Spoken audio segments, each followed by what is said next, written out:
Salut à toutes, salut à tous, bienvenue dans ce nouvel épisode de Watchlist, le podcast dans lequel on parle de séries ou de films disponibles sur les plateformes de SVOD. Je sais jamais ce qu'est le S de SVOD, mais en tout cas c'est les plateformes où on peut regarder des films à la demande. Streaming. Peut-être streaming, effectivement, donc il y a, vous les connaissez, un Netflix, Disney+, OCS et autres, Amazon Prime, et également Disney+. Et Salto peut-être aussi, mais je crois qu'on n'a pas fait encore d'épisode de Salto. Mais également Disney+, et aujourd'hui on va parler d'une série qui est disponible sur Disney+, on n'en fait pas si souvent, on avait fait The Mandalorian, et donc aujourd'hui pour m'accompagner, j'ai deux personnes je crois qui étaient là pour The Mandalorian. C'est pour commencer Lexine, salut Lexine, comment vas-tu ? Coucou, ça va super, je suis contente de pouvoir parler un peu du Marvel Continued Universe en plus, donc c'est cool. Tout à fait, tu spoiles presque déjà la série dont on va parler, mais non, on ne va pas vous parler de Falcon and the Winter Soldier, qui vient de commencer sur Disney+, là, à l'heure où on enregistre, et même à l'heure où vous écoutez, mais celle qui nous accompagne aussi, et qui va nous dire de quoi on va parler plus précisément, c'est Pomme, salut Pomme. Salut, alors moi je n'étais pas sur l'épisode du Mandalorian, parce que Watchlist, c'est pour conseiller des séries, et c'était trop dur pour moi de parler de The Mandalorian en restant calme et positive. Mais en fait, t'en as tellement parlé à côté dans Discord, le Discord de podcast que vous pouvez rejoindre, hein, sachez-le, on l'a ouvert, donc voilà, mais t'en as tellement parlé qu'en fait, j'étais sûr que t'étais là. J'ai hésité longtemps, et comme j'aurais dit du bien, mais aussi beaucoup de mal, je me suis dit non, c'est pas le but de Watchlist, donc je m'abstiens. Ah, même si bon, c'était un épisode avec de la nuance dedans. Ouais, mais mais effectivement. J'aurais pas mis assez de nuance. On est plutôt dans un podcast de curation. Et donc, de quoi on va parler aujourd'hui, Pomme ? Alors, on va parler de WandaVision, qui donc est sur Disney+. Je sais pas pour vous, mais moi je risque parfois de dire WandaVision, alors je sais que dans la série on entend Wanda, mais voilà, c'est mon côté germanophone et alsacien qui risque de dire Wanda, voilà. Alors moi je l'ai regardé en VO, et donc elle dit WandaVision, donc j'ai pris un peu le pli, mais je m'en fous. On peut dire que, si tu veux, on peut dire Vanda. Non, normalement on dit Wanda, hein. Je dis juste que parfois ma langue risque de fourcher, c'est tout. Alors juste pour rappeler rapidement, toutes les deux, vous faites partie bien sûr du label Podcut, l'une et l'autre sur des podcasts différents. Toi Lexine, tu parles de Gonbe, qui s'intéresse à la culture sud-coréenne, si je ne dis pas de bêtises. Exactement. Et toi Pomme, notamment Dr. Watt, Roi Steven et autres. Justement, Roi Steven ou Roi Stephen, on n'est jamais sûr, c'est comme Wanda et Vanda. Exactement. On sait pas comment le prononcer. Et également Schluss, qui a été récemment récompensé, donc c'est l'occasion de vous inviter à aller écouter Schluss.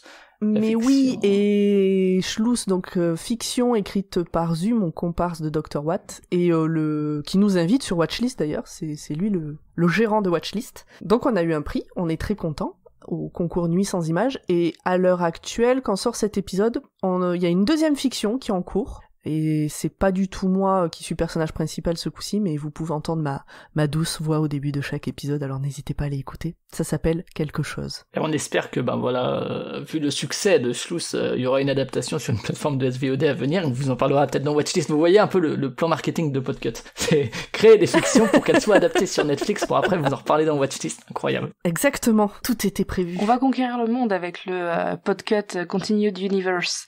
On va être acheté par Disney, nous aussi. Et alors, donc, WandaVision, c'est une série qui a été créée par Jack Schaeffer. Alors, Jack Schaeffer, je me suis un peu renseigné avant, c'est une femme, déjà, ce qui est intéressant au niveau de la production d'une série qui met beaucoup l'accent sur le personnage de Wanda Maximoff, qui est de 9 épisodes, qui ont des durées variables, de 29 à 49 minutes, qui a été diffusée semaine après semaine, donc sur Disney+, de janvier 2021 à mars 2021. La série s'est achevée le 5 mars 2021, on appelle ça une mini-série, parce qu'a priori il y aura qu'une saison, et qui met en scène donc les aventures de Wanda Maximoff et Vision, que vous connaissez peut-être justement du Marvel Cinematic Universe. Donc voilà, et Jack Schaeffer, donc elle a travaillé notamment, alors ça je l'ai appris là, elle a participé à l'écriture de Captain Marvel, même si elle n'est pas créditée du tout, et elle a participé aussi à l'écriture de Black Widow, qui devrait sortir aussi cette année, donc qui est un film Marvel pour le coup. et qui en fait elle a été remplacée, puis son remplaçant ou sa remplaçante a été remplacée aussi sur Black Widow, et donc ils l'ont rappelé pour écrire WandaVision. Donc c'est vraiment la créatrice, c'est ce qu'on appelle la showrunner,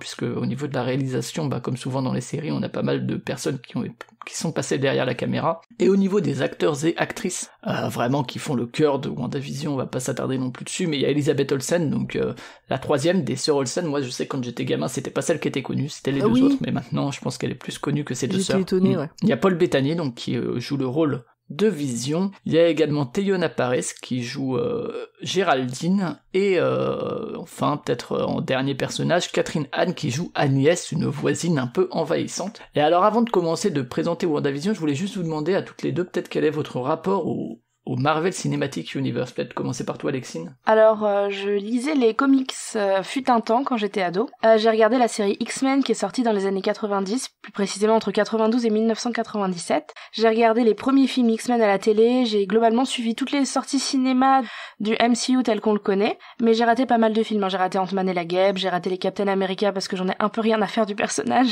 Mais j'ai vu après sur Disney+, j'ai vu certains films un peu tard, mais globalement tout ce qui est de ce bloc du Marvel Continued Universe et tout ce qui est les X-Men, je suis assez à jour, et j'ai connu quelques petites anecdotes, pas trop sur Wanda et Vision, qui sont pas des personnages que je connais très bien. Par contre, pour ce qui est de Thanos, etc., voilà, des personnages qui étaient dans cet univers et dont on entend parler en fond, j'avais j'avais un petit peu une connaissance. Mais c'est vrai que c'est un univers que j'apprécie, mais que je connais pas non plus à fond, et sur lequel je suis très tatillonne non plus, quoi. Et juste pour préciser, pour l'instant, on parle sans spoiler, on fera une partie sans spoiler, on l'annoncera, donc si vous n'avez rien vu, rien lu de ce qu'était WandaVision, vous pouvez pour l'instant nous écouter, et puis vous nous quitterez au moment où vous le dites. Et toi, Pomme, le côté du MCU et de Marvel de manière générale, ouais. J'ai rejeté tout ce qui était super-héros pendant très longtemps, parce que c'était un truc de garçon, et que j'en étais pas un, j'en suis toujours pas un d'ailleurs, mais à l'époque je le voyais comme ça, c'était un truc de garçon.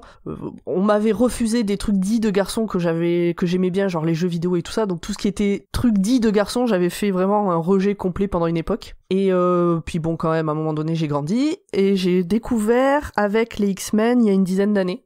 Et j'avais bien accroché les X-Men, je me suis dit, en fait, ça peut être sympa les trucs de super-héros. Donc j'ai regardé beaucoup de films au fur et à mesure qu'ils sortaient. Alors en fait, le rapport que j'en ai, c'est un peu comme au fast-food. J'aime bien y aller, passe un bon moment, mais une heure après être sortie, j'ai déjà oublié ce que j'ai vu ou ce que j'ai mangé. Et donc il y a des films comme ça que j'ai vus, je les ai même vus au cinéma et tout, je suis incapable de dire de quoi ça parle. Mais tu les as vus, quoi, t'as suivi un peu la franchise au cinéma et tout. Ouais.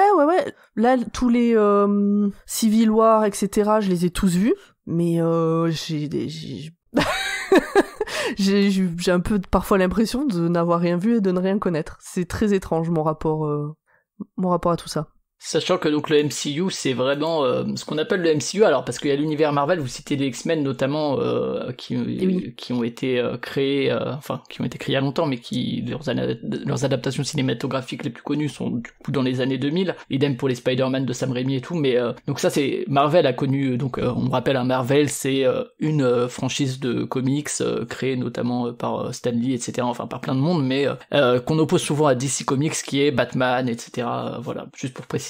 Et donc au-delà de ça, donc il y a eu pas mal de films Marvel ils ont vendu leur licence. Je vous invite à peut-être, si ça vous intéresse, lire un ouvrage chez Sœur d'édition qui est les coulisses du Marvel Cinematic Universe. Il y a un tome 2 qui doit sortir, qui a été écrit par Faskill, que les gens du podcast connaissent peut-être aussi puisqu'il produit pas mal d'émissions chez Geekzone, qui est un expert un peu de la chose et qui résume un peu tout ça. C'est assez intéressant, c'est plutôt bien écrit en plus, enfin ça se lit très bien. Et donc arrive la deuxième moitié des années 2000 avec Kevin Feige notamment en grand architecte de ce qu'on appelle du coup le MCU, dont ne font pas partie vraiment les X-Men, dont faisait pas partie Spider-Man avant son intégration au MCU. C'est un peu compliqué, on va pas forcément s'attarder là-dessus, mais le MCU ça commence avec Iron Man, en gros. C'est un univers où vraiment il y a c'est assez intéressant, moi je trouve d'ailleurs, comme création en termes de médias, puisque c'est un univers où les choses sont connectées, où on peut regarder les films a priori indépendamment les uns des autres, c'est-à-dire qu'il y a une intrigue et des enjeux propres au film, mais qui forment un univers cohérent avec notamment des réunions au cours des films Avengers, au cours de Civil War que tu citais tout à l'heure, qui est un Captain America mais qui est un peu un Avengers 2.5. Donc voilà, ça c'est le MCU, c'est vraiment le côté connecté de la chose. Et ce qui est intéressant avec WandaVision, c'est que c'est la première série de Disney+, Marvel, Disney+, parce qu'ils ont annoncé plein de séries. Je parlais tout à l'heure de Falcon et du Winter Soldier. Il y a aussi Loki, il y a les What If, il y a pas mal de choses qui sont prévues. Et vraiment, il y a une volonté de intégrer ça au MCU. Donc de faire qu'il y ait des relations entre les deux, parce qu'il y a eu notamment d'autres séries Marvel, genre Agents of S.H.I.E.L.D. ou les séries Netflix comme Daredevil, Punisher ou Defenders, qui ont eu la prétention un peu d'être reliés à cet univers cinématographique, alors qu'en fait il n'en était rien. Il y avait notamment des concurrences entre l'équipe de cinéma et les équipes des séries, un peu des problèmes, etc. Bon, je m'attarde pas là-dessus, mais là vraiment il y a la volonté avec WandaVision, avec les séries sur Disney+, d'intégrer tout ça au MCU, avec de manière cohérente, et vraiment avec des interactions entre elles, et notamment dans WandaVision, on en reparlera. Donc voilà, une fois ce point fait, je vous invite donc effectivement, et du côté de Fastkill aussi, il produit le podcast Les Clairvoyants chez Geekzone, qui, si vous êtes fan de Marvel, je vous invite vraiment à l'écouter. Moi, je suis pas un grand fan de Marvel, et pourtant j'écoute beaucoup ce podcast, et je suivais longtemps ce qui se passait dans le MCU grâce à ce podcast-là. Et sinon, ma relation du coup au MCU de mon côté, c'est que j'ai vu à peu près tous les films aussi, mais assez en retard également. Je crois que c'était pendant les vacances d'été 2019 que j'ai à peu près tout regardé. Donc il y a plus de 20 films. J'aurais pas pu. Tout d'un coup, j'aurais vraiment pas pu. Ouais, écoute, ça passait à peu près. Ça permet aussi de voir un peu certains trucs qui se détachent, même si c'est beaucoup de Yes Men et de Yes Women, mais surtout des Yes Men qui sont à la réalisation. Il y a peu de fulgurance de mise en scène, parce que il faut lisser un peu les choses, entrer dans un moule, mais en tout cas... Je trouve qu'il y a peu de films qui vraiment se détachent du truc. Il y a vraiment les Avengers qui sont des moments collectifs. J'ai adoré Infinity War qui pour moi est vraiment mon Avengers préféré. Endgame aussi est très bien. Enfin, il y a vraiment cette espèce d'aspect collectif qui fonctionne très bien. En plus, je l'ai regardé à la fin du cycle, donc tu t'attaches un peu aux personnages et tout, mais sinon pas vraiment de fulgurance. Des idées ici et là. Doctor Strange par exemple qui essaye un peu ici et là quelques trucs. Ant-Man aussi. Mais souvent c'est des films ok pour moi. C'est des blockbusters qui font bien leur boulot, qui sont rythmés correctement, enfin tu vois qu'il y a de la prod, les acteurs font le taf. Après, comme tu le disais Lexine, si t'es pas attaché à tel ou tel personnage, ça va peut-être parfois te laisser un peu de côté. Mais donc voilà. Oui, donc on est vraiment là en tant que personne qui avons regardé cette série et qui l'avons appréciée, et pas en tant que fan du MCU qui est là pour le vendre. Ouais, également le fan service, on en parlera, mais il y en a un petit peu et ça va pas forcément nous toucher au cœur, quoi. faut aussi le savoir. C'est ça.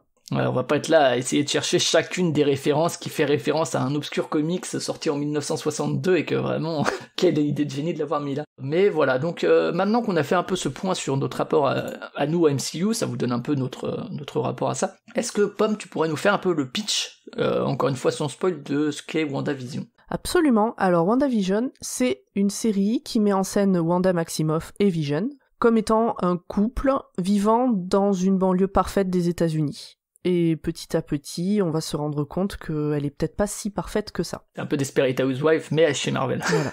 Ça, je crois que c'est le minimum qu'on peut faire sans faire de spoil. Ouais. Parce que c'est une série où à peine on en dit un peu plus, c'est forcément du spoil. Ouais, c'est ça, ouais. Mais ça va en tout cas accompagner pas mal les 2 premiers épisodes qui vont vraiment être cette sitcom dans une banlieue de Westwood. Je sais plus, je crois que c'est Westwood ou Westview. C'est sous format de sitcom, effectivement, je l'ai pas dit. Oui, c'est Westview, il me semble. Et donc voilà, Vision qui est un super-héros qui donc doit masquer aussi son identité. Bon, Wanda aussi, mais Wanda a l'avantage d'être humaine.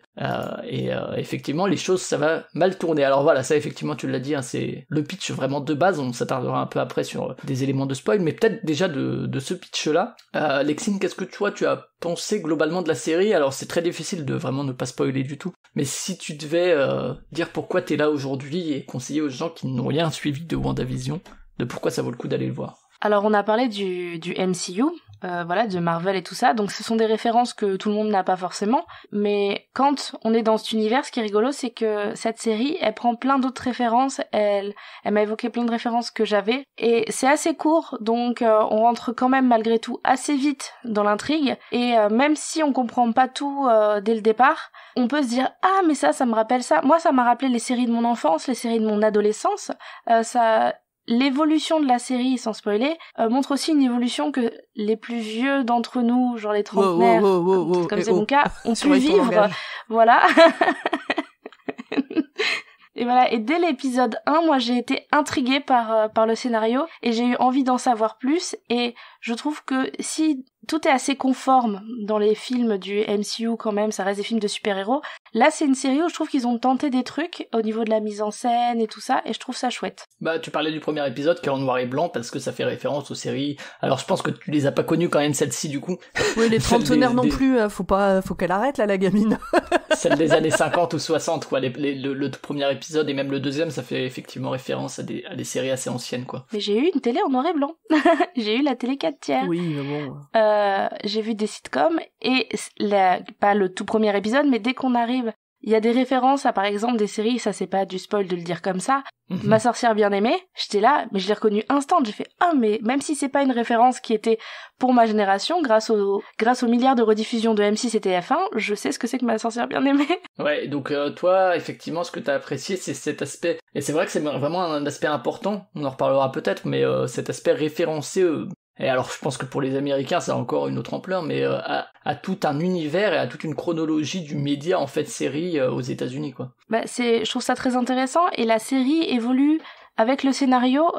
Tout le format, je trouve, de la série évolue. Ça, on le voit un petit peu dans la bande-annonce, donc c'est pas un spoil énorme. Et je trouve que justement, ça aussi, en plus du scénario où moi personnellement j'ai pas toujours tout compris à un instant T, ça m'a permis de me laisser quand même entraîner, ça me raccrochait à la série, même les moments où le scénario a pu peut-être me perdre un peu. L'aspect plus référence aux médias séries plus que vraiment à Marvel. Ok, et toi Pomme, si tu devais donner un avis de pourquoi est-ce que tu as continué en fait au-delà du premier épisode? Eh ben, je me le demande en vrai, parce que j'ai commencé à regarder la série quand le 4e épisode est sorti, je crois. Parce que tout le monde sur les différents réseaux sociaux, les différents Discord sur lesquels on discute, les gens étaient au taquet sur cette série, et chaque semaine disaient non mais c'est vraiment génial, oh là là je m'y attendais pas, et ceci et cela. Bon, moi vraiment je ne savais pas qui étaient ces deux personnages, parce que comme je l'ai déjà dit, j'oublie les films au fur et à mesure que je les vois.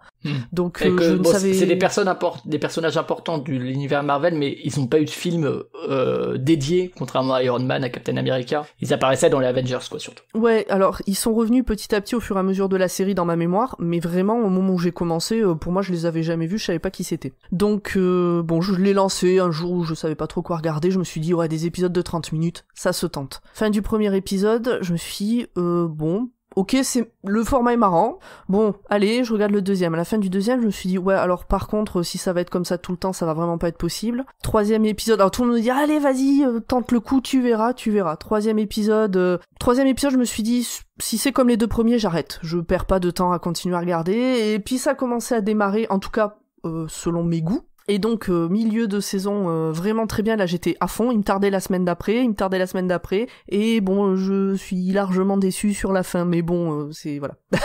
Et c'est pour ça que je suis quand même là pour le défendre, parce que j'ai passé des bons moments, malgré les moments pas bien. C'est une curiosité, quoi, faut le regarder comme une curiosité. Et ben ouais, moi un peu pareil, c'est-à-dire que je l'ai pas lancé au moment où il est sorti. Après, comme dit, je me suis un peu attaché à cet univers de Marvel, je me suis dit bon, je le regarderai un jour, un de ces quatre, et puis effectivement, alors moi je suis Faskill, Fox, enfin les gens qui sont dans les clairvoyants, qui sont des fans, des enthousiastes autour de Marvel, et c'est vrai que c'était incroyable, en plus honnêtement force à eux, parce que sans trop spoiler, quoi, tu vois, il y avait cet enthousiasme mais sans dire oh là là c'est trop bien, il se passe ça, c'était vraiment juste c'est cool, mais en respectant toutefois les gens qui lisent leur timeline. Donc moi j'ai commencé, effectivement j'ai trouvé ça assez cool, sûrement plus audacieux que la plupart des films Marvel, peut-être que c'est le format série qui permet ça, je sais pas, même si l'audace se calme un peu et qu'on raccroche à une esthétique et des propos, etc., très marveliens, justement, peut-être à partir... Moi, j'ai peut-être préféré le début de saison plutôt que à partir du milieu, justement, où ça raccroche un peu au MCU d'une manière ou d'une autre. Mais je trouvais ça assez audacieux, j'aimais bien le pitch, et il y a des vrais bons moments qui m'ont touché assez fort, quoi, pour un film Marvel. J'ai rarement été autant touché par les thématiques d'un Marvel, par la façon de les mettre en scène. On parlera plutôt dans la partie spoiler, pour le coup, mais j'ai trouvé ça assez touchant à plein de moments, avec quand même des très très bonnes idées de mise en scène et des fulgurances. Là je peux parler notamment du premier épisode peut-être, qui vers la fin, donc c'est un épisode en noir et blanc et tout, effectivement je rejoins Lexine sur l'aspect intéressant de retracer un peu l'univers de la sitcom américaine, même si ça fait presque plus exercice de style qu'autre chose, ça fonctionne, je trouve plutôt bien. À la fin il y a une scène qui est pas loin de sortir d'un Lynch en fait, quand il mange le repas. Je sais pas si vous voyez la scène de la fin du premier épisode, quand il mange le repas et que ça devient très très étrange, pour des bonnes raisons en plus, d'un point de vue scénaristique, et on est pas loin d'être dans du Twin Peaks en fait presque, et j'ai trouvé ça assez ouf de se permettre ça dans une production Marvel quoi. Par contre, je pense que l'une des raisons moi pour lesquelles j'ai pas ultra accroché dès les premiers épisodes, c'est que comme j'avais aucune référence, je pense qu'il doit y avoir des clins d'œil,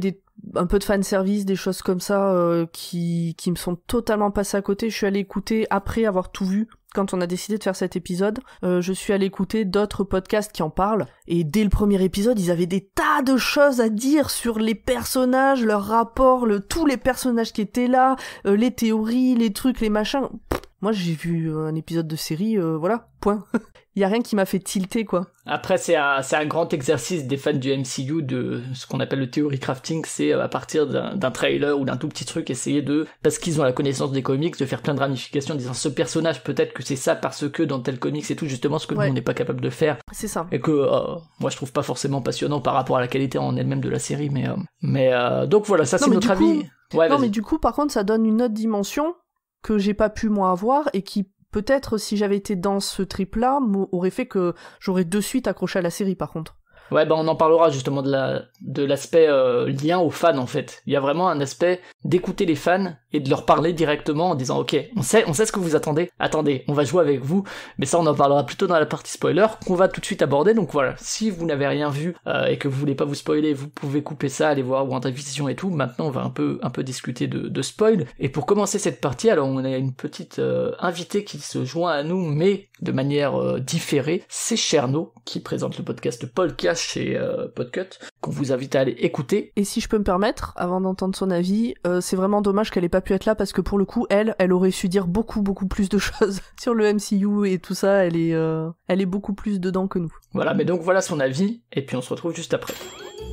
The all-new Toastmate 2000 by Stark Industries. Forget the past. This is your future. Coucou, c'est Cherno. Alors sur WandaVision, moi j'ai bien aimé le fait que les 2 premiers épisodes soient complètement hors standard. On sait pas où ça va, et faut un peu faire confiance au produit. Après, on comprend, etc.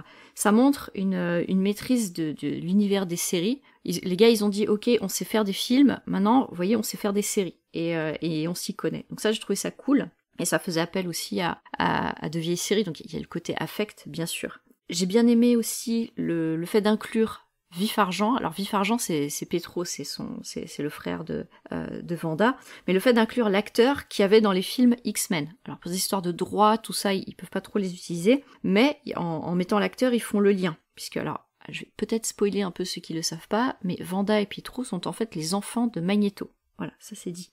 Ce que j'ai bien aimé aussi, c'est sur le fond. On parle d'un sujet qui est pourtant super récurrent chez Marvel, comme chez DC en fait, qui est le deuil. Et ça, dans le film, à part, y a des gens qui meurent et qui meurent jamais vraiment dans les films de super-héros, mais le deuil chez Wanda, c'est quelque chose qui est très présent dans toute la saga BD. C'est quand même un perso qui a morflé, qui a vécu pas mal de choses affreuses. Et là, ça se retrouve dans la série. Ils ont trouvé le juste équilibre entre on fait plaisir à ceux qui ont vu les films, et on fait plaisir à ceux qui ont lu les BD, les comics, notamment avec on met des petites Reddit, des anciens costumes très kitsch, hein, mais dans le contexte de la série, ça passe super bien. J'ai moins aimé le traitement de l'ennemi de Wanda, parce qu'elle est vite expédiée quand même, le temps que ça met à se mettre en place, et le temps que ça met à se résoudre. Bon, en même temps, il n'y avait pas beaucoup d'épisodes, donc ils allaient pas faire des miracles, et puis c'est pas elle qui est au centre de l'histoire, mais ils auraient pu commencer à traiter son histoire bien avant. Ou alors, pour moi, il manquait 1 ou 2 épisodes encore. Mais c'est vraiment chipoté, parce que ça reste une série de grande qualité, et ça change dans l'univers Marvel. Si vous n'aimiez pas les films en se disant « Oh là là, il y a trop de pam-pam boum-boum, c'est trop film d'action, etc. » Ça devrait plus vous plaire. Lagos.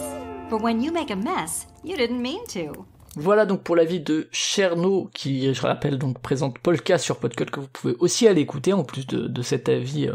Merci à elle, en tout cas, pour cette petite pastille, et elle pouvait pas se joindre à nous, effectivement, ce soir, mais vous pouvez aussi l'entendre dans d'autres épisodes de Watchlist, j'imagine. Je sais pas si elle a déjà participé à Watchlist, mais... Absolument, on en a fait un toutes les deux sur Enola Holmes, entre autres, en octobre dernier, et puis j'ai plus en tête, mais si, elle a fait d'autres épisodes. Puis vous la réentendrez sûrement dans Watchlist. En tout cas, donc maintenant on va partir, je rappelle, à la partie vraiment spoiler, où vraiment on va parler de ça, et notamment de l'inclusion dans le MCU, puisqu'on a dit que c'était une série qui retraçait la vie de Wanda et de Vision dans une banlieue des années, dans une banlieue américaine, sur plusieurs décennies finalement, mais la réalité c'est qu'en fait cette banlieue vient de l'esprit de Wanda plus ou moins, qu'elle l'a recréé, puisque c'est directement lié au MCU, et ça se passe assez peu de temps après Endgame. Et donc, pour le faire très court, parce que je l'ai vu il y a longtemps, mais dans Endgame, il y a Vision qui meurt, qui se fait tuer par Thanos, qui lui arrache sa pierre de je ne sais plus quoi, mais c'est une des pierres d'infinité du front. Et donc, bien sûr, Wanda est triste, ce qui peut se comprendre, parce qu'en fait, Wanda et Vision sont ensemble depuis un certain temps. Wanda Maximoff, elle a fait partie de Hydra, qui est une organisation opposée aux Avengers pendant un temps. Elle rejoint ensuite les Avengers, et Vision lui permet de mieux s'intégrer, etc. Vision qui est une intelligence artificielle, bref, ça c'est les détails. Je vais pas rentrer dedans. Mais donc, Vision est mort pendant Endgame, et Wanda est triste, et du coup, Lexine, qu'est-ce qu'elle fait, Wanda ? Wanda, elle se crée un univers virtuel parce que je ne savais pas qu'elle avait des pouvoirs aussi forts. C'est la première réflexion que je me suis faite. J'étais là. Elle est balèze, hein. Normalement, elle lance. Elle est balèze, mais pas à ce point-là, quoi. Normalement, elle fait des lumières rouges et elle détruit les gens, elle les déplace ou elle les télépathe, mais elle crée pas une ville entière, quoi. Tu sais, la haine et la tristesse, ça peut amener des choses folles. Et notamment, c'est pas mal présenté par un épisode flashback qui arrive relativement en fin de série d'ailleurs, hein, qui retrace un petit peu l'évolution de Wanda d'ailleurs depuis qu'elle est gamine, et ce qui lui a permis d'avoir ses pouvoirs, enfin, comment ils se sont développés, et l'attachement qu'elle a commencé à créer avec Vision, et justement, le moment où elle essaie de le retrouver, puisqu'il y a un mec, alors j'ai plus son nom, parce que moi vous savez je suis nul avec les noms, mais ce mec là de l'organisation SWORD, qui est un personnage assez antipathique, hein, il faut bien le dire. C'est le méchant dans WandaVision, mais j'ai pas retenu son nom non plus. Hayward, je crois que c'est Hayward, il me semble. Tyler Hayward, c'est ça, qui est directeur par intérim du SWORD, le SWORD qui est une des organisations de Marvel. Bon, là-dessus pour le coup j'y connais rien, donc voilà, c'est une organisation. Moi je connaissais le SHIELD, j'ai découvert le SWORD. Bah, ça, je pense que ça doit être un peu celui d'à côté, quoi.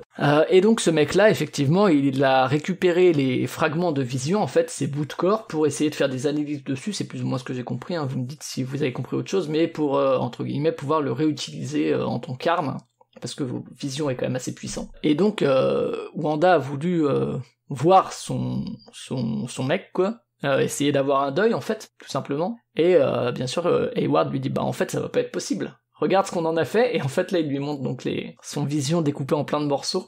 Mais ça fait partie des moments où, alors, c'est une machine qui a été découpée, donc on pourrait se dire, ça va, c'est qu'une machine. Ça fait partie des moments un peu forts où j'essayais de m'imaginer à sa place, voir l'homme que j'aime le plus au monde découpé sur une table, quoi.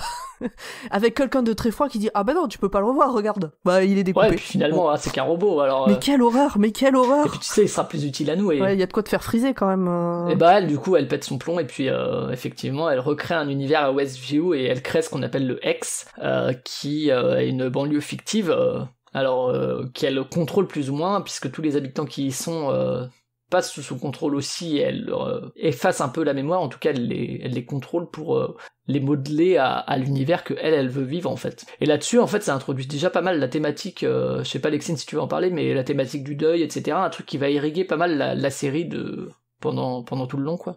Mais je trouve que Wanda, en plus, avec Vision, il me semble qu'ils partagent la même pierre d'infinité. Enfin, ses pouvoirs à elle viennent de la même pierre d'infinité que Vision. Et c'est des choses, ils ont vécu des choses similaires puisqu'ils se sont rapprochés dans Avengers. C'est le deuxième, l'âge d'Ultron, je sais plus. Je crois que c'est l'âge d'Ultron, ouais, c'est ça. Elle avait été déshumanisée, elle s'était déshumanisée vis-à-vis de son expérience avec Hydra, et lui il l'avait réhumanisée alors que c'était un robot. Mais lui à la base c'était Jarvis, donc c'était l'intelligence artificielle de Tony Stark qui ensuite avait été possédée par Ultron. Et ils sont humanisés l'un l'autre, ils se sont rendus un petit peu, ils étaient vachement codépendants, et je trouve ça terrible. En plus cette image, je crois que c'est dès l'épisode 3 ou 4 qu'on voit une image, qu'on voit rentrer Vision dans la pièce, mais l'image de quand il est mort avec la pierre d'infinité l'humanité arrachée de son front et tout. C'est des images qui sont très fortes et qui sont, c'est vrai, très dures à imaginer, de se dire que elle est dans la phase 1, en fait, le déni, mais aussi un peu dans la phase de la colère, mais elle sort pas de son déni dans le deuil,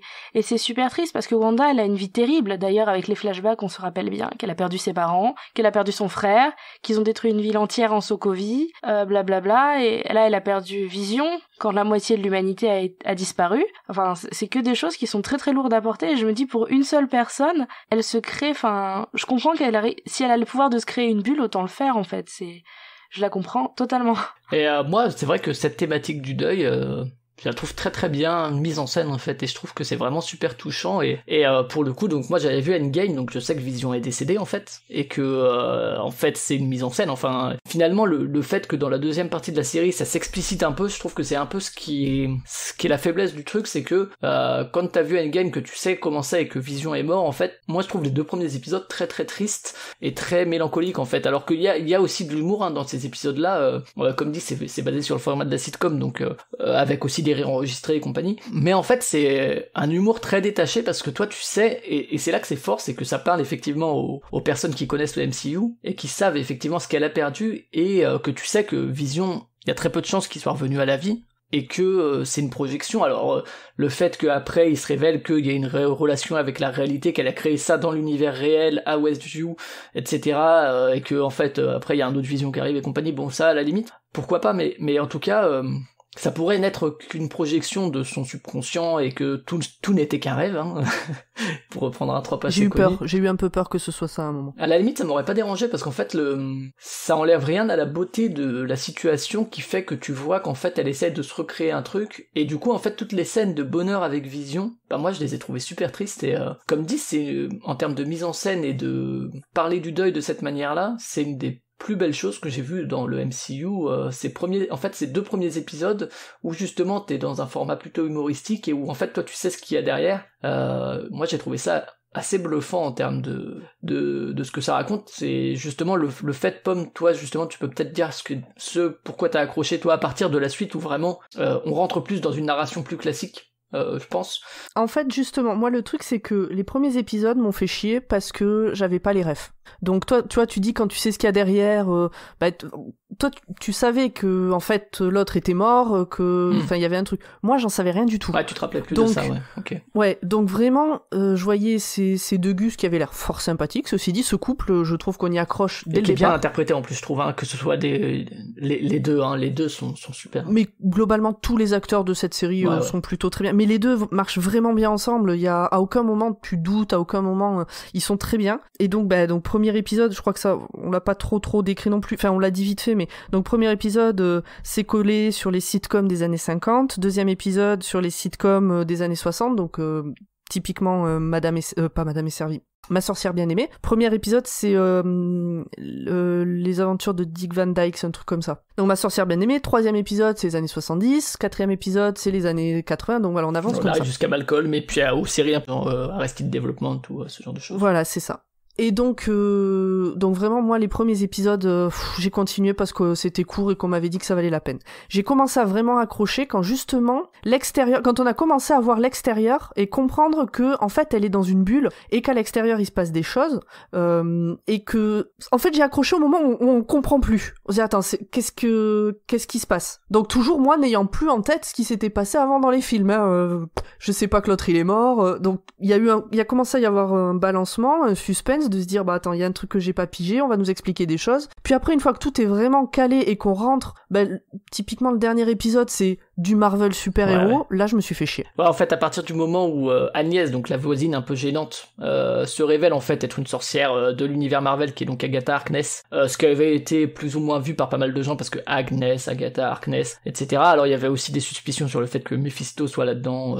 À partir du moment où elle se révèle, et se révèle aussi comme une méchante à l'intérieur de Lex, alors que t'as effectivement Hayward à l'extérieur de Lex, ça déroule vraiment effectivement de manière assez... Enfin, moi je sais que j'avais déjà lâché entre guillemets ce qui me faisait kiffer la série, pas que j'ai pas apprécié la fin, mais j'ai trouvé effectivement ça beaucoup plus convenu par rapport au reste de Marvel, quoi. Alors moi ce que j'ai adoré par contre à la fin, vraiment, si j'ai un point à sauver de cette fin, surtout qu'en ce moment on est donc soit confiné, soit avec des horaires d'autorisation de sortie, etc., c'est que quand même l'héroïne de la série, Wanda, se bat contre les méchants en pyjama, enfin dans une espèce dans un jogging pyjama quoi, en gros ce que moi je porte à longueur de journée à l'heure actuelle, et ça c'était vraiment bien, j'ai pu vraiment m'identifier du coup à ce personnage.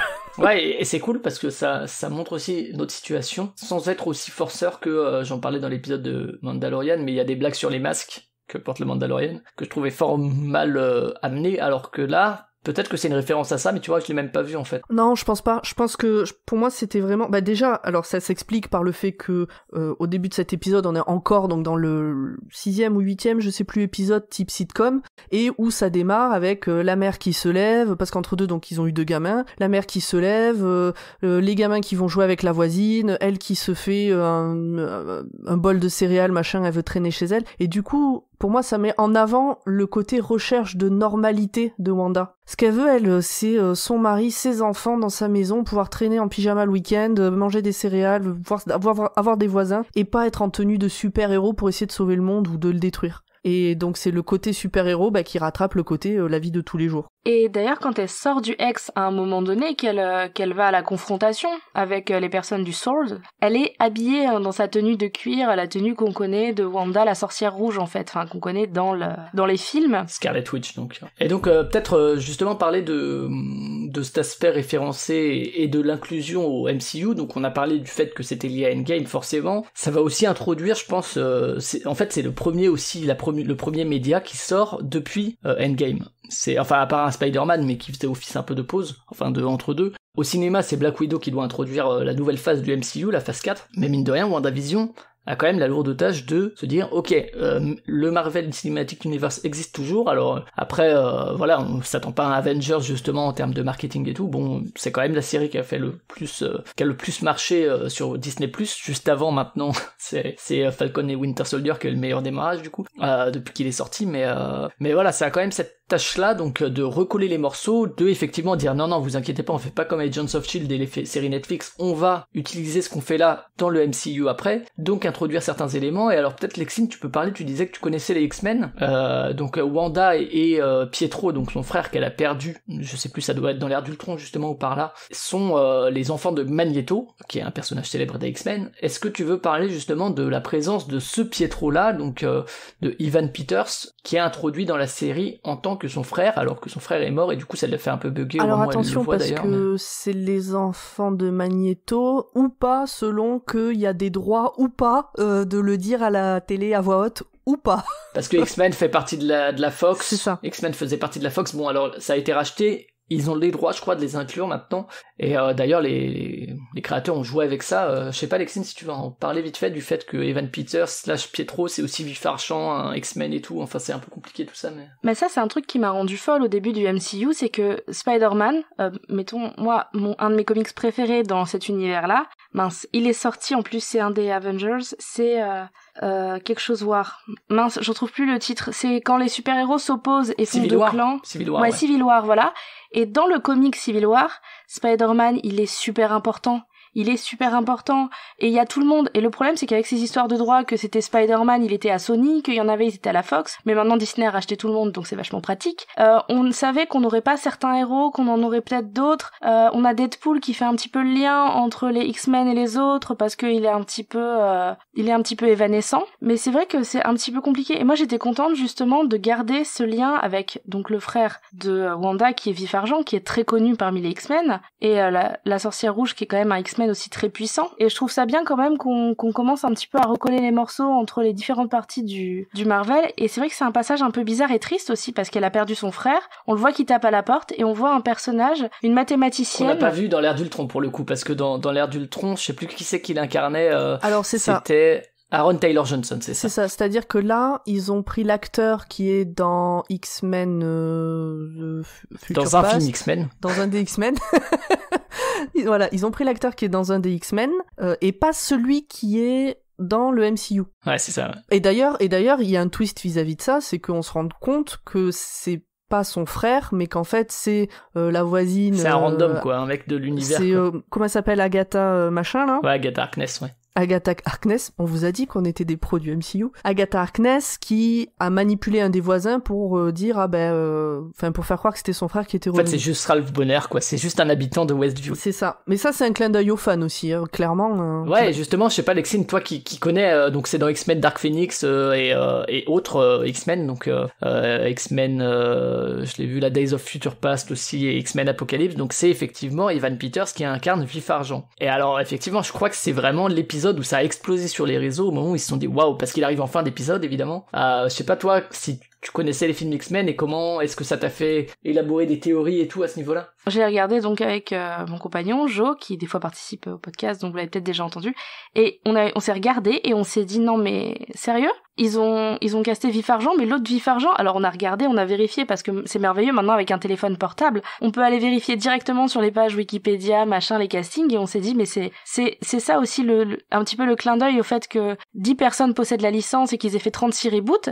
C'est qu'on se retrouve avec 3 personnes différentes qui ont joué Spider-Man, 4 même maintenant, enfin, on a un nombre incalculable de personnes qui ont joué Phoenix, qui ont joué Vif Argent, etc. Et ils ont joué là-dessus. Et il y a même un des personnages dans la série, je sais pas si vous vous souvenez, qui, en regardant la série sur écran, enfin, en regardant WandaVision, qui dit « Oh, ils ont recasté Pietro !» Et j'étais là, ben ouais, mais ils l'ont recasté pour reboot les X-Men en plus. C'est-à-dire que je trouve ça rigolo comment ils se moquent eux-mêmes des travers qui avaient justement dans cette série. Mais je trouve ça malin, moi. Enfin, je trouve ça incroyable en termes de... Alors, pour le coup, là, on est justement dans tout ce qui est le fanservice et dans tout ce qui est la référence qui, moi, quand je vois la série, ne me parle pas, en fait. C'est-à-dire que j'ai vu sur Twitter ces trucs-là, mais au moment où je vois apparaître Evan Peters, je vais pas tilter, en fait, tu vois, tout ça. Donc, moi, ça enlève rien aux qualités que je trouve à la série. Mais en fait, quand je sais ça, je me dis, putain, qu'est-ce qu'ils sont forts quand même, tu vois, chez Marvel. Mais tu vois, pareil, parce que au moment où il apparaît, juste il apparaît, il n'y a pas de dialogue, c'est à l'épisode d'après qu'il va y avoir des dialogues, je crois qu'ils vont directement. Tout le monde m'avait dit, je crois qu'il c'est à la fin de l'épisode 4, tout le monde était en feu partout, oh la fin de l'épisode 4, c'est ouf, machin et tout, donc moi je ne savais pas qui était cette personne, j'avais oublié qu'il était mort dans un autre film, les acteurs, je m'en souvenais pas, j'avais jamais fait le lien entre Vif Argent et Pietro, enfin, mais vraiment, bon ok, il y a un mec qui débarque, et donc je me suis dit, il doit être connu des autres, mais c'est vrai que ouais, ça fait partie des points où...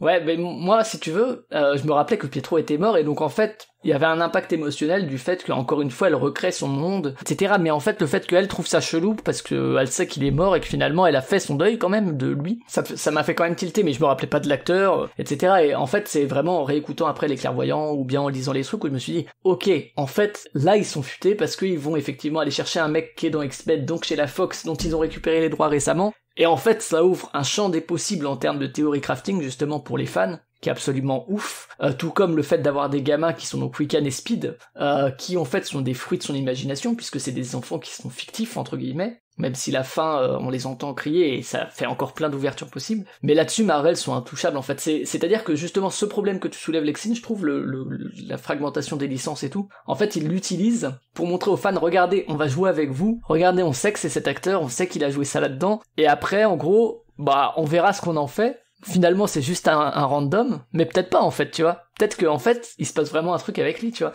Et je trouve qu'ils sont vraiment forts là-dessus, quoi. Personnellement, j'adore le théorie crafting. C'est pour ça que j'aimais le Trône de Fer. Enfin, j'ai lu les bouquins. C'est pour ça que j'adore Doctor Who. J'ai failli dire Doctor Watt, c'est terrible. Mais tu adores j'adore Doctor Who. J'adore toutes ces séries parce qu'il y a du théorie crafting. Et avec le MCU, toutes ces petites scènes post-génériques qui te faisaient te projeter dans l'épisode d'après et te donner envie de le regarder, ça, ils l'ont vachement gardé. Mais ils ont aussi mis des petites références. Justement, on parlait donc de l'arrivée, donc de... entre guillemets Vif Argent, qui n'est pas Vif Argent, mais qui est joué par l'acteur de Vif Argent.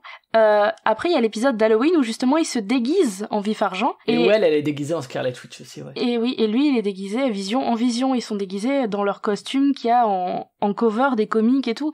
Et je trouve que ouais, ils jouent vachement. Et c'est vrai que après, le souci, c'est qu'il y avait des rêves. Des fois, je tiltais pas et la personne à côté de moi, oui. Et ça peut être très obscur, par contre, pour quelqu'un qui a aucune rêve, quelqu'un qui a pas vu Malcolm in the Middle, quelqu'un qui a pas vu Ma sorcière bien-aimée, quelqu'un qui a aucune connaissance du Marvel univers et tout. C'est vrai que par contre la série peut être très dure à digérer, hein. Ouais, il y a aussi les petites pubs qui sont il y a les pubs, en fait, faut regarder le nom des marques. Il y a notamment la marque Lagos, qui est un événement très très marquant dans la psyché de Wanda. Il y a en fait plein de petites pubs qui font des références à ses traumas. Et oui, au milieu de chaque épisode, il y a une pub. Alors, Toi, Pomme, du coup, t'as dû être paumé au début. Bah, ça fait partie des trucs où je me suis dit, c'est marrant qu'ils aient poussé jusqu'à faire ça. Mais les rêves, j'en ai eu aucune.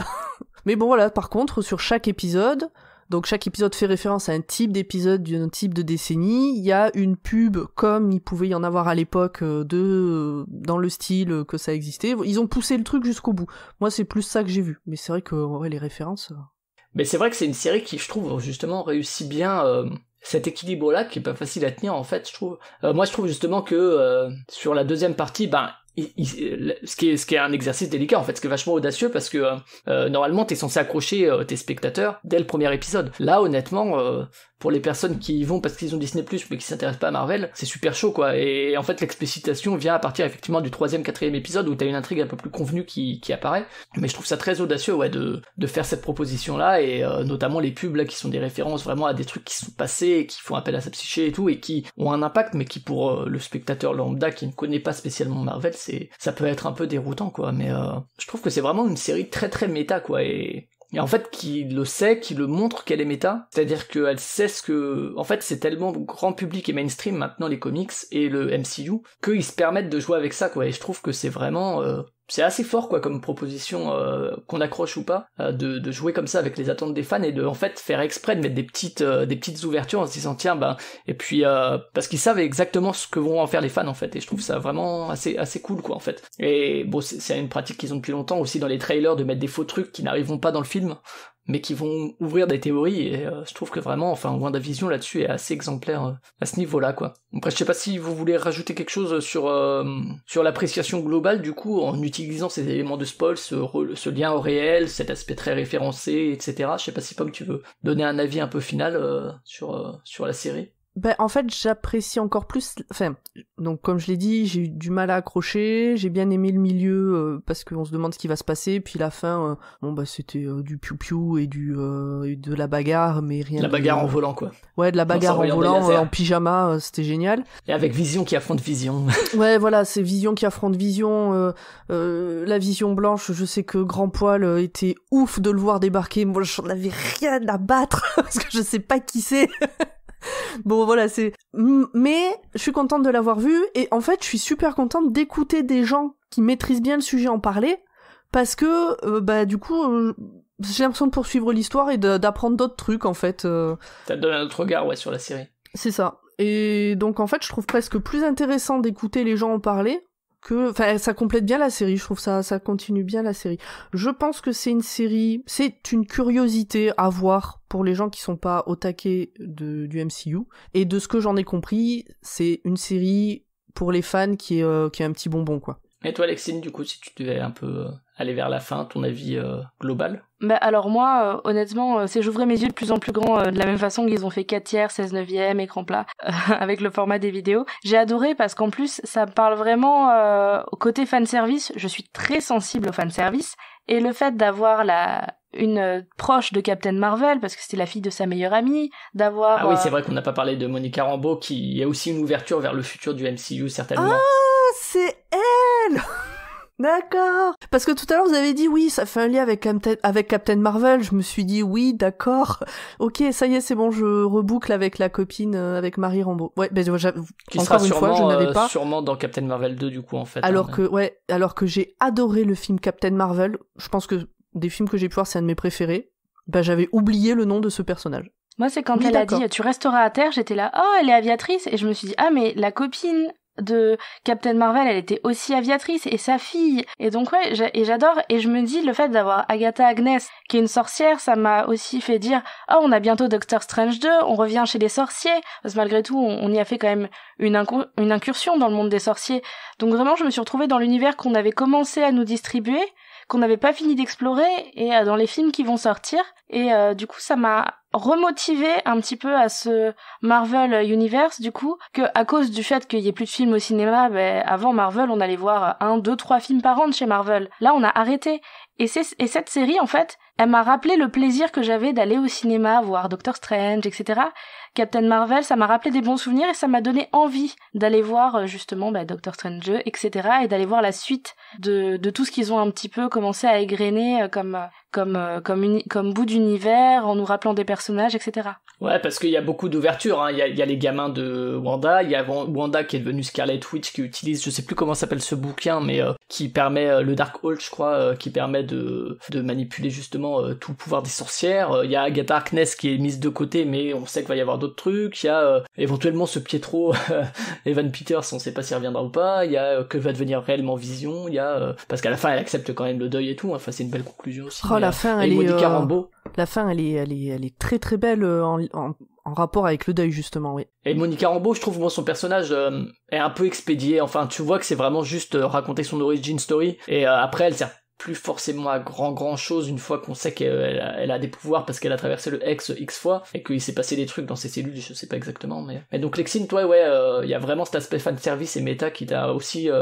motivé pour la suite, quoi. Totalement, ça m'a... Je pense qu'aussi c'était voulu de nous redonner des petits éléments, peut-être, pour nous dire, et nous oubliez pas, le Marvel Continued Universe, il continue, même si vous n'allez pas au cinéma. Je pense qu'il y avait aussi un petit peu de ça, le fait de nous redonner les références des films les plus récents, au final, Captain Marvel, Doctor Strange, c'était les derniers films qui étaient sortis. Bah moi ouais, très convaincu aussi, enfin je trouve que c'est vraiment un objet fascinant.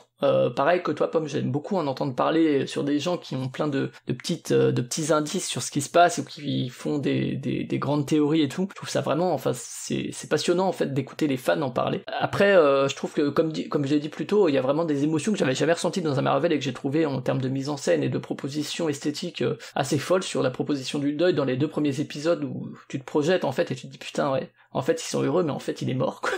Et c'est vraiment ouais très très mélancolique comme série. Et c'est un peu la conclusion, et puis en fait un deuil c'est aussi ça, mais je trouve que c'est bien mis en avant dans cette série, surtout par la manière dont ça se clôture, c'est que oui, elle doit faire le deuil de celui qu'elle aime, mais aussi de tous les projets qu'elle pouvait avoir.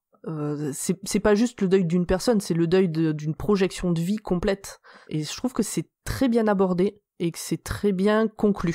Ouais, c'est ouf qu'un sujet aussi dur soit aussi bien abordé dans un truc très grand public. Exactement. Je trouve ça vraiment, vraiment très fort. Après, moi, effectivement, le moment où ça devient explicite, où on te rappelle, ah oui, mais rappelle-toi le réel, et puis on va te faire un flashback, et puis, oh là là, et puis il y a une sorcière et machin. En fait, à partir du moment, moi, où une série commence à courir après son pitch et ses twists pour essayer de les expliquer, ça me fait chier comme dans... C'est Dark que j'ai pas aimé pour la même raison, c'est-à-dire que j'adore le premier épisode. Va pas spoiler puis, Dark, je pense que les gens sont pas... Bon, c'est pas du MCU, donc... J'aime beaucoup le premier épisode qui parle des humains, et puis après la série court après son twist, et dans Stranger Things c'est pareil. Et, enfin, toutes ces séries m'ennuient très vite à partir du moment où en fait ils essayent de se concentrer autour d'une intrigue et d'un scénario, là où en fait ils avaient des choses à offrir en termes d'émotion avec juste de la mise en scène. Et du coup c'est vrai que moi à partir du 4e épisode, même si on pouvait s'en douter avant avec certains trucs, ça a commencé à m'ennuyer. Alors il y avait quand même certains bons points et l'objet dans sa globalité que j'appréciais, mais en termes d'investissement émotionnel c'était un peu plus faible. Mais en tout cas ouais, super objet. Moi je sais pas si ça me rend curieux pour la suite parce que mais pourquoi pas, en tout cas je serais curieux d'écouter des gens parler de la suite. Donc voilà pour ce qui est de WandaVision. Peut-être qu'un jour on parlera de Winter Soldier, Falcon et Winter Soldier dans Watchlist, je sais pas, ça m'a l'air moins audacieux, mais bon, j'ai pas regardé donc. Oui, ouais, je pense qu'on en parlera. J'avoue que ça m'attire moins, j'ai peur que ce soit plus... En fait, j'ai peur que ce soit parce qu'il faisait qu'il y a 10 ans, j'avais pas envie de regarder des super-héros, c'est le côté, c'est des gars qui se battent. Super. Peut-être, alors par contre, peut-être que c'est pas du tout ça, et que moi, je pense que je regarderai au moins le premier épisode pour voir. Et puis voilà, donc merci à toutes les deux, merci Lexine, donc je rappelle on trouve dans Gone B notamment. Mais merci à toi pour l'invitation autour de cette table. Je voulais juste préciser que le podcast que moi j'ai écouté par rapport à... pour avoir plus d'infos sur WandaVision, c'est le Coin Pop. Le Coin Pop. Très bien, on vous invite à écouter ça, à écouter également donc les clairvoyants. Il parle pas du tout que du MCU, mais et du coup ça peut être encore mieux. Bah oui. Et voilà, donc c'est eux que j'ai écouté. et qui l'ont fait au fur et à mesure de la série. Donc en fait, c'est marrant de les écouter après avoir tout vu. Ouais, bien sûr. Parce qu'ils font justement de la théorie crafting et tout ça. Ouais, les clairvoyants faisaient ça aussi à mi-saison. Ils ont fait un point sur ce qui était arrivé, et puis après aussi un autre épisode vers la fin. Donc les clairvoyants, le livre de Faskip dans les coulisses du MCU, qui est assez cool, il y a un tome 2 qui doit sortir cette année. Et puis, donc Pomme, toi, on te retrouve dans plein de podcasts Podcut, notamment le Roi Steven et Dr. Watt. Mais en fait, c'est les deux seuls. Ça fait 2 fois que tu dis et plein d'autres, mais c'est... Ouais, mais parce que t'as Schluss, mais parce que t'es avant évité tout le temps, t'es tout le temps dans Watchlist. C'est pas vrai. Il y a pas longtemps, on a parlé de Madame Doubtfire dans un Watchlist. Allez l'écouter. Et puis moi, je fais le podcast Listen to the Game, donc un podcast de let's play de jeux vidéo uniquement audio, donc c'est presque de la fiction audio, mais qui est pas du tout écrite par moi, ce qui est bien mieux.